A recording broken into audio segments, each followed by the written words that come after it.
this discussion about this webinar about community consultation. I'm just setting the slideshow up. There we go. Super. So, as Luke mentioned, I'm a community advisor. I work for the Plunkett Foundation.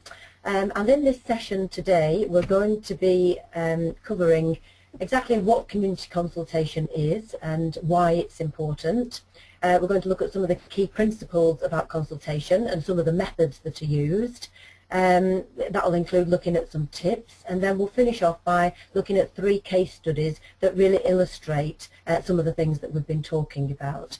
So throughout today's webinar, we're going to have time for questions and answers, and also to do some polls to get your feedback about community consultation. So we're going to kick off this afternoon actually with a poll, and we're going to, what I'd like to find out please is which of you have undertaken some form of community consultation in your lives. That could be to do with work, or it could be in your personal life. So if you want to use the control panel that you've got to click on either yes or no, then we can, the poll's open now, so we can just find out how many of you have been involved in some form of community consultation.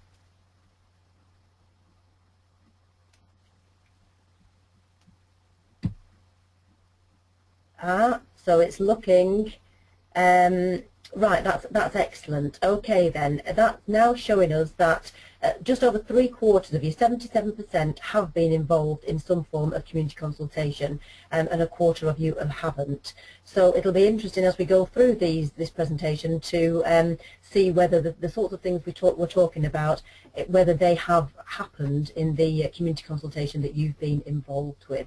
So thank you very much for taking part in that poll, and now we're going to move on to the next slide.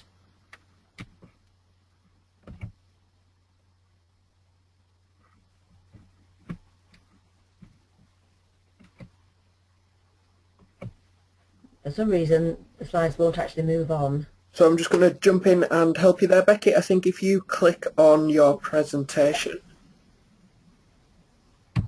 Yes, now it will. Sorry about that, everybody. This is the first time I've done this, so apologies if there's any little problems like that. Okay then, so moving on then, what exactly is community consultation, and importantly, what is it not? Here we've got a picture of some community consultation that looks like it's taking place in some kind of school. This is actually consultation around for a village who want to set up a community shop. And really, consultation is one of the first steps that a community needs to take as it sets off on a community enterprise. And being able to initially consult with the local community to find out what they think is one of the most important starting points in any community enterprise. But importantly, it's not a one-off thing that happens right at the beginning of the life of the community enterprise. It's really required throughout the life of the community enterprise to keep the community fully engaged and informed about the enterprise's achievements and activities. So it really enables people to engage with the project, and they're able to have their say and to shape plans for the future. And I think importantly, community consultation is not about announcing what you're going to do. So this is an illustration of the DAD model, which is the Decide, Announce and Defend model of consultation. This is unlikely to produce a deep level of engagement, and it's quite possible that this sort of an approach may well produce some resentment. A good process of consultation can really make the difference between a project developing constructively or taking a nosedive at the first hurdle. I mentioned some resentment that might happen if you don't carry out consultation, and as well as resentment, that could actually sort of turn into something like an anti-campaign of people who are opposed to what you want to do, potentially because they haven't had a say in what it is. So the engagement start can really set the whole process ongoing for good consultation and good engagement with your community throughout the life of your community enterprise. And so any project which is going to have a big impact on the local community, So, for example, anything that's very visible, very potentially controversial, anything disruptive, or anything that will require people to change their behaviour will require this initial one-off consultation, but then also this ongoing consultation as well. So why is it important? We've already mentioned some things around why it's a good idea to have community consultation, but just to bring that together, it's important because it enables you, the group, to communicate the idea or the issue. You may well have been involved in the project for some time and know all about it, but for some people in your local community, it may well be the first time that they've actually heard about whatever it is you're thinking of doing. So it's important to get that communication across. It also enables you to evidence the need for the particular project and also gauge the level of support that there is for it. Just by seeing, for example, how many people turn out or participate in your consultation, and the results of that consultation really does enable you to see how much support you've got. Consultation enables you to raise the profile of the project through the media and lots of different channels, but by raising the profile you may well attract more people who want to help you, volunteers who want to participate, or experts who are willing to share their skills with you to help develop the enterprise. And finally, community consultation is important because it does give a certain level of legitimacy to your project, and indeed it is actually required by many funders. So those are some of the reasons why it's important. But I also thought it was quite useful to look at why is consultation important to Power to Change. Well, Power to Change want to fund successful community businesses, and they really see that success as being businesses that involve local people. So businesses that are able to give local people ownership, or at least a stake in the particular project, so that they feel they've got a stake in its success, and they sort of have a feeling of greater well-being and self-worth as a result of that ownership and involvement. Power to Change also defines successful community businesses as those that are sustainable. So where the resources that are made through a community business are reinvested in that business and basically recycled within the local community. And thirdly, Power to Change defines success as community businesses that increase community cohesion. So businesses that improve prospects for local people and encourage social mixing will actually, sort of increase community cohesion. And really, these three things are very, very difficult to achieve if you try and do them in isolation. It's only through engagement with the community that you're able to sort of tick these three criteria. So that's why it's very important to Power to Change. So we're going to look at another poll now, please. If you could get your keypads ready to vote, please. And what we're going to look at is what methods of community consultation would you be most likely to engage with? So we've got 1, 2, 3, 4, 5 options for you to choose from. We've got a public event, a paper-based questionnaire, an online survey, social media channels, and a local radio campaign. So please could you now vote to say which you think would be the most effective for you. Right, I can see that everyone's voting. There's a lot going on there. That's brilliant. 85% of you have voted. Oh, yep. I'm going to just make a note of those. Okay. That's very interesting. Super. So we can find it. That has shown us now that the majority of you, over half, 58%, would most likely to be engaged with a public event. And the second highest is actually the online survey, with social media coming third. So they're the key consultation methods that you would be likely to engage with, whereas a paper questionnaire only got 8% of your votes, and a local radio campaign only got 4%. So they're the least likely methods that you would engage with. So that's very interesting. But I think it's also interesting because it shows that there is a spread in terms of these different consultation methods, and we're going to talk about them in a little more detail in a moment, but thank you very much for participating in that. We're going to move on to the principles of consultation now. Super. So there are 6 key principles of consultation here, and really these apply to whichever particular method of community consultation you're using. But first of all, it's important, I think, that you clearly present your proposition, and that you use very plain and clear English to present the facts of the situation so that people can understand what it is you're planning to do. And although you may well present a proposal, a very clear proposal, I think it's important that you're prepared and it's clear that you're prepared to change that proposal, or at least elements of it, based on the consultation that you have and the feedback you get from it. Being able to listen to the feedback, change your plans accordingly, and ensure that all voices are heard within your local community is also an important principle of consultation. There'll be some sections of your community that perhaps find it more difficult to achieve a voice, so it's important to make sure that all sections of the community are listened to and heard. I think you need to be prepared to be as open and as inclusive as possible, but I think it's worthwhile being prepared for the fact that, at least initially, some people might not be very keen on what you're doing. They might be quite suspicious, doubtful, they may even be fearful of what you're trying to achieve. So although you're going to be open and inclusive, as open and as inclusive as you can be, you may need to expect that some people will be dubious of what you're trying to achieve at first.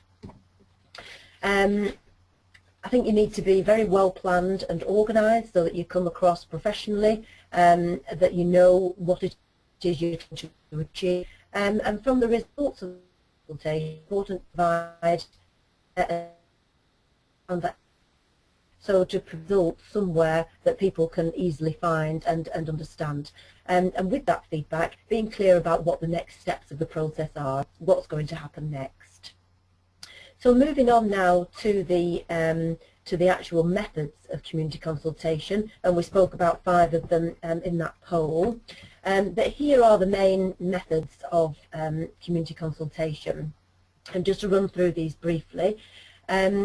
The e-newsletter, blog, website and all social media channels, they score very highly in terms of how you would interact with community consultation, and I suppose this is to some extent quite a modern way of interacting with the community, and certainly looking at that sort of paper-based survey, which a paper-based questionnaire, which is more of a traditional method and the one that perhaps certainly this audience are less likely to engage with.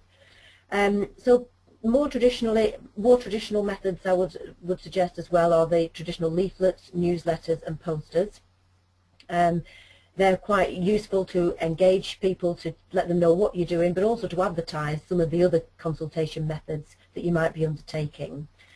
Launching a media campaign and getting the press, radio, TV involved is an excellent way of raising the profile of your enterprise, but also of your consultation as well. And carrying out surveys. So they may be traditional paper-based questionnaires, but there's also a whole host of online surveys through using tools like SurveyMonkey, for example, that you can undertake. We're going to talk more about surveys in a moment. Holding public events to which you invite the local community to attend is a really possibly, judging from the poll results, the most popular way of undertaking community consultation.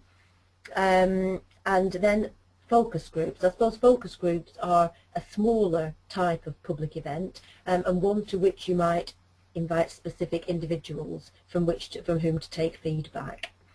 Being able to leave comment cards in an environment is a good way to consult and to get feedback. I was recently at the Caister Arts and Heritage Museum, and they have a lovely system where they leave comment cards in the cafe section of the museum, inviting people to leave their feedback about how their experience.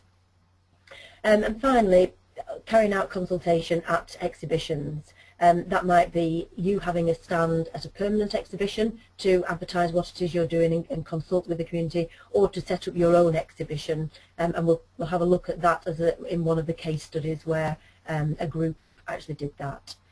So although there are many different types of methods of community consultation mentioned here, I think it's really important to say that to be successful you probably need to use a variety of these different methods. A multi-channel approach will probably work best, dependent on, well, as we've seen through the poll, people interact with different methods, they've got different preferences and are more likely to engage with different methods.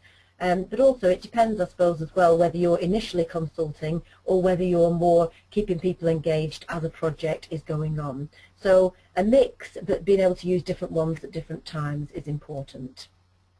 So we're going to look now at just a few tips in terms of if you were organising a public survey. I think being able to consider the design and the layout of the survey is critical to its success. And Plunkett Foundation actually has a template community consultation survey on our website, and you're very welcome to have a look at that and to use that as a template to adapt it for your needs. But that will help you just make sure that your questions are asked in the right kind of way to get the feedback, the most effective feedback. In terms of distribution channels, really important to think about how you're going to get people to participate in your survey. If you're doing a door-to-door survey within your local community, being able to put a human face onto that questionnaire really makes a difference. So having volunteers who perhaps would knock on doors to talk to people and just have that couple of minute engagement with them about your project and what you're trying to achieve and why their consultation and feedback is so vital for what you're trying to do. That, I think, will really help get better return rates from those and participation rates in that survey. If you're going to do some kind of survey monkey, an online survey, you maybe need to think about how you're going to get an email list for your participants, or if you're going to ask them to visit your website and click on a link to get to an online survey from there, maybe need to think about some of those social media channels or posters and leaflets to encourage people to go to your website and to do that. If you're carrying out a survey at an event, a really good method I've seen to carry out a survey is, rather than walking around an event with a clip chart, sort of asking people to stop and take their feedback and ask them questions, a really good way to engage people is to put up some big sort of A boards at an event and put up the questions on different boards and give people the possible answers to choose from. If you then just give out sticky dots to people, they can go up to the boards in their own time and give their feedback by sticking the dots on the answers that are appropriate to them. I've seen that work really well at, for example, farmers markets, where people can be a bit off-put sometimes if you sort of approach them with a clipboard. But if you approach them with a, 6 sticky dots, children love it and sort of take the parents over, and they do then give you that feedback that you're after.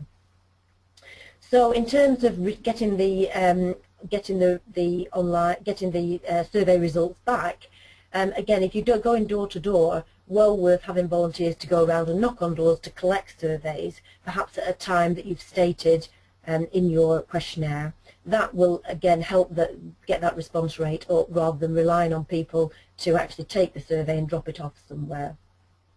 So finally, just a tip about remembering to use very plain, clear language for that clarity of what it is that you're asking. So moving on now to organising a public event, we're thinking about the best time and venue for that event, and thinking therefore about your audience,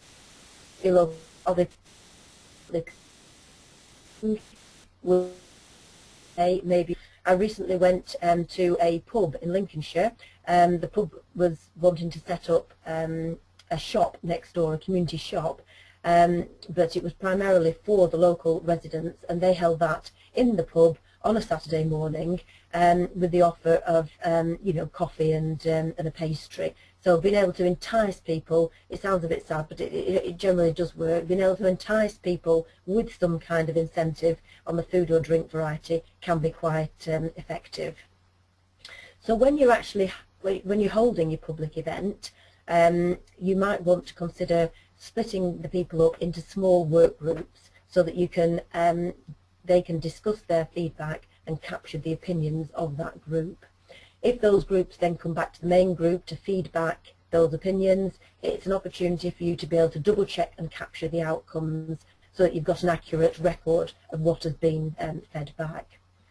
If you're organising a public event, again, really important to think about supporting any marginalised participants, because to make sure that their input is credible. You may also need some separate one-to-one processes for those whose voices are perhaps easily drowned. If you're using facilitators to facilitate the public event, really important that they're independent and professional, so that again, that helps your overall presentation. And again, I would also say sticking to the agreed agenda and timings is very worthwhile. If people agree to come to a public event from, I don't know, 7 o'clock till 9 o'clock in the evening, that's the time they've allocated for that. They really don't want to be sort of kept there till 10 o'clock at night. So being able to stick to what you've said you're going to do, I think is a worthwhile tip. So we're going to have a pause now and take any questions and hopefully provide some answers if anyone's got any questions now. Yep. Over to you. So just to remind the audience, if you've got any questions, there's a box on the right hand side, and if you type them in there, I can pick them up and feed them back. A lot of people are saying that they really like the sticky dot idea. That's one that I've not heard of before, but I thought that was particularly interesting as well. So one question we've had come in, someone's asking us, you said that the DAD model isn't particularly effective. Is there any models that people should be following, or is it just a case of using the best tips from this presentation? Yeah, I would say using the key principles of consultation is real, and just having the consultation itself is enough to make sure that is effective consultation. Yeah. And you also mentioned some people are sometimes dubious and a little bit suspicious with engaging. Is there any specific things you can do to bring those people on side and make them supporters? Again, I would say that through the process of consultation itself, that hopefully will give them a voice and enable you to answer some of those questions that they've got, or some of those fears that they've got, to address those and hopefully put them on the right sort of, you know, to get that understanding. I think when we come to one of these studies, that will be very clear. A particular scenario will be very clearly highlighted, so that should be good. That's all the questions we've had come in for the moment, but we are pausing again, so if you do have a question, do type them in the box and I shall be feeding them back. I'll hand back to you now, Becky. Brilliant. Thank you very much, Luke. Okay, so now we're going to look at 3 case studies. There are 2 sort of what I would say are best practice examples of consultation, and there's 1 tale of caution. So first of all, we're going to look at something called the Dunholme Improvement Group. This is a group who, it's a village that's based down in Derbyshire, and they came together because their pub earlier this year, in January 2014, the last pub in the village was being knocked down. And they thought that this was, you know, not a good thing, and they wanted to do something about it. So the first thing that they did was consult with the community by getting the press on board to talk about their ideas they'd had now that the last pub had gone. So that really served to raise the profile of this issue, not having a pub in the village, and to start getting people's feedback, other people's feedback about what they thought about this. The group then, they actually obtained some funding to carry out a consultation phase. And this was, the aim of this was to establish local community aspirations and the requirements for future generations. So one of the things they did was the door-to-door paper survey. They actually they designed and posted a survey to all the local residents to ask their opinions about what facilities they needed in the village. So this gentleman on the picture, he's just posting that survey, whereas I said earlier it might be good to knock on the door and actually have a little conversation with the person, with the resident, to help them feel more engaged. But I guess he may well have knocked on the door and they might have been out. So we'll give him the benefit of the doubt on this occasion. So the group set up a website to inform local residents about how other schemes have worked in other parts of the country, which was sort of providing information. They also went to speak at the parish council to explain about their plans and ideas. They showed the design ideas, because what they actually wanted to do was to develop a village hall into a facility for the community. So they took these ideas the design ideas to the Dunholme fete that was happening in the community, and they also held 2 consultations at the Dunholme Lodge at the Open Garden Days. So this goes right back to one of the methods we were talking about holding an exhibition, because it enables you to put up pictures so that people can really visualise what it is you're trying to achieve, but also you've got volunteers there or people who are involved with the project who can talk about the ideas, ask people what they think and take that feedback. So it's a very interactive way to engage with the local community. They also gave a talk to the WI, and they produced a newsletter. This was available on their website. People would click and get updated via their newsletter. Their website also asked people to provide comments and feedback. So a plea to let us hear your views made on their website, so being local. So for me, that's a very good case study of community consultation for the Dunholme Improvement Group. The second case study is about something called Future Arkhome. Arkhome is a small village in top side of Lancashire / Cumbria, and they were in a situation where their village shop was closing down, and again they were in a situation where they didn't have a shop in they wouldn't have a shop in their village. They'd have to travel approximately 10 miles to get to the nearest shop. So they decided to hold an initial public meeting to discuss ideas, not just about the shop, but really about the future of the village. They thought about the makeup of the village and decided that because many people worked, it would be best to have this meeting on a Sunday afternoon in the village hall.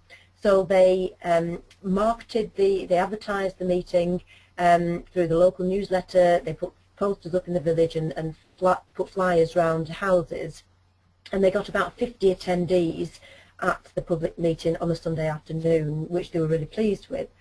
One member of the group then gave a sort of an introductory presentation about the purpose of the meeting and this idea of helping to decide the future of the village. And then they had invited 3 speakers to talk about some potential options. I was actually one of those speakers, talking about the potential for the community to come together to develop their own community shop. And there was 2 other speakers, one person from the Forestry Commission talking about options for woodland regeneration, and somebody else from the local council talking about how to improve village signage, benches, all the kind of things that we refer to as, or they refer to as village furniture, I think is the right term. Anyway, after these presentations, the whole group then discussed those ideas, but other ideas that they had as well.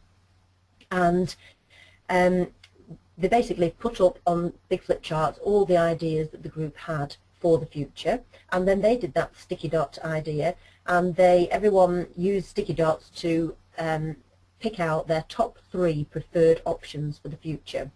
So they then split the large group into 3, and each of the 3 discussed one of the top 3 ideas for the future, looking at the bridges and the barriers for that particular idea. The small groups were then asked to feed back their bridges and barriers to the larger group, and other people's opinions and comments could be captured. And then all that information was taken away, summarised, fed back to the community in terms of those top 3 options, and the information was then used to shape the next stage of the process. So I think that, for me, is a very good example of how to undertake that initial consultation through a public event, but also using lots of the other channels we discussed around consultation to advertise the fact that it was happening. So yeah, a good practice example for that. So the third study is a cautionary tale, and it's about a group of people in their village who wanted to set up a renewable energy scheme in the village. This is actually a YouTube video which I'm going to press now, and fingers crossed it will play for you. It's 5 minutes long, so I shall see you after this video. Thank you.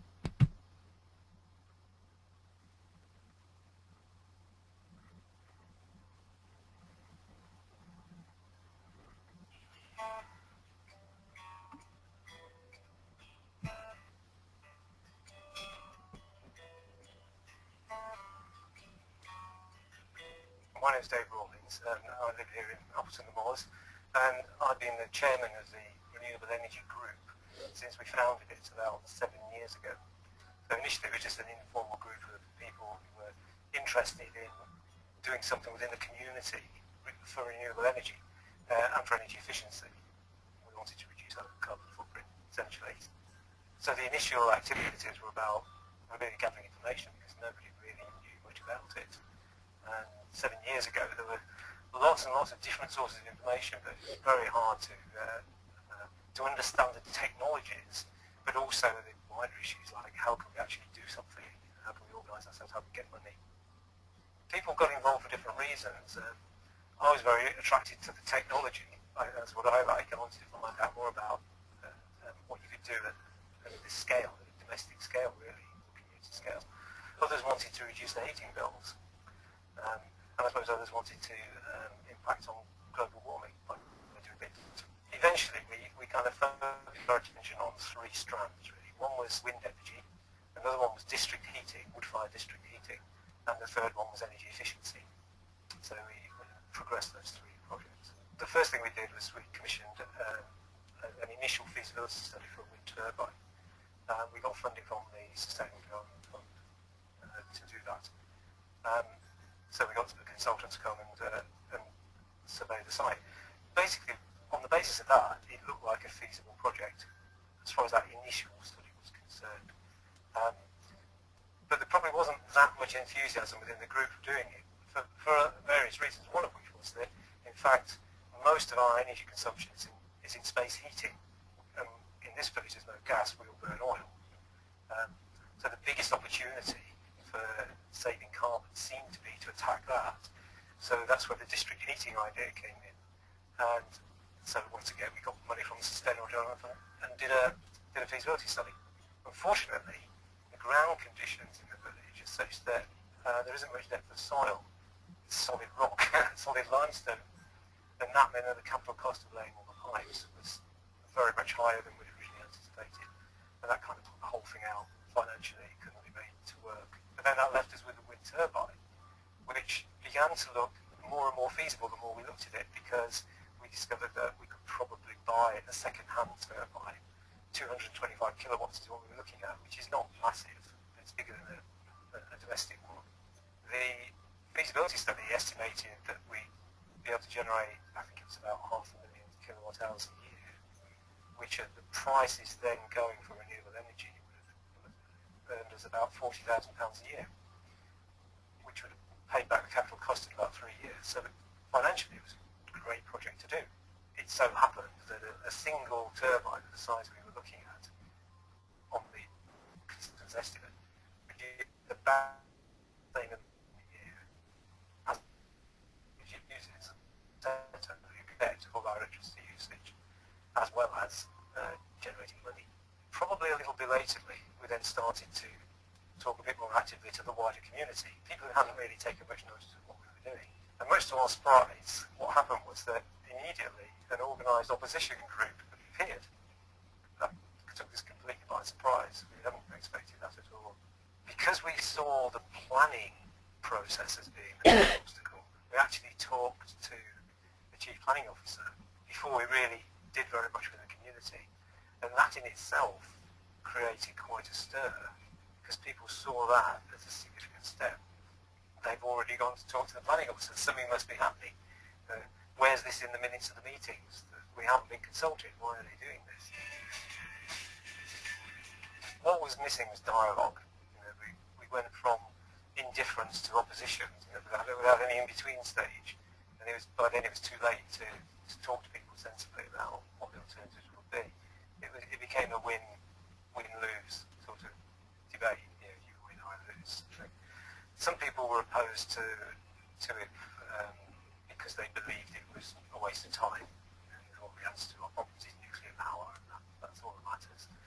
And then there was some who felt that, well, you just shouldn't do it in the national park, and if we create an opening, then it'll open the door, and before we know it, the whole park will be covered in wind turbines. Part of the answer to that is that, well, that may still happen, and if it does, it won't be us who benefit from it. That's the issue. It'll be a large energy utility company that benefits if that's what happens. The outcome of all that was a public meeting and a referendum, just on the question of whether we should apply for planning permission, not whether we should do it, but whether we should just apply for planning permission. And the result was 2 to 1 against, which was extremely disappointing. That in itself was quite a difficult time because they're your neighbours, and it got quite heated, the debate. There was some falling out, harsh words said, and a lot of ill feeling, which has taken quite a long time to overcome. One of the things that hurt most was the implication that we were being dishonest, and that came through quite a bit. And that was quite offensive, actually. We had something to hide, or even the suggestion that the people who were active within the energy group were going to profit from it in some way. That was very hurtful. I'm not sure it was intended like that, but that's the way it came across. I think if we could have spoken to people on an individual basis, we could probably have dealt with most of their concerns to their satisfaction. But once they became a group and all those things got put together, it became impossible to do that. There was always another problem.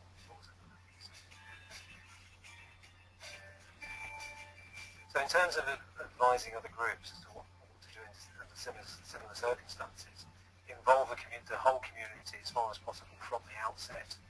So it's very easy just to have your half dozen committed people meeting, cooking up plans, and maybe sending out a newsletter now and again. But actually, I think what you really need to do is engage a much wider group in that initial speculative phase. Here's some of the things we could do. Here's the information. Here's what global warming's about. Here's what other communities have done. And generate a bit more momentum and sense of belonging. Because what happened to us was, I think, that because we were a tight group, other people saw it as a conspiracy and they formed their own group, and then that was too late to do anything about that.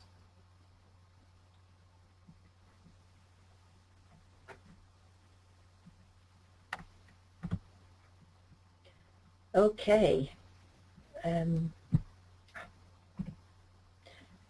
Okay then, so I hope you found that interesting. A lot of the examples that I've used throughout this session have been about sort of community shops and community pubs, so I thought it was interesting to look at another community enterprise or potential enterprise around renewable energy, and just to to hear about his experience.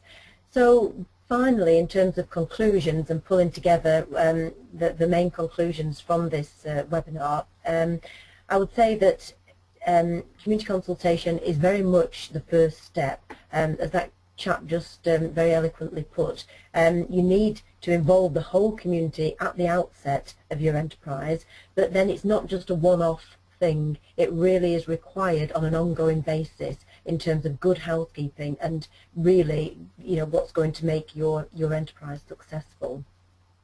That ongoing consultation does give people that sense of belonging that's so important, and that goes back to that slide about power to change and successful community businesses that give people that sense of ownership and therefore that sort of self-worth and whatnot that comes from that. So there's a mix of consultation methods for you to use, but there's a variety of methods, but it may well be a mix that's right for you in order to appeal to different people's preferences. And just remember about being inclusive and open and not sort of going along the DAD model, the decide, announce and defend. And finally, in conclusion, I would say that, you know, effective community consultation can really be the difference between success and failure of your community enterprise. So thank you very much. We're now going to have some more questions and answers, if that's okay. So I can see here... Are you there, Luke?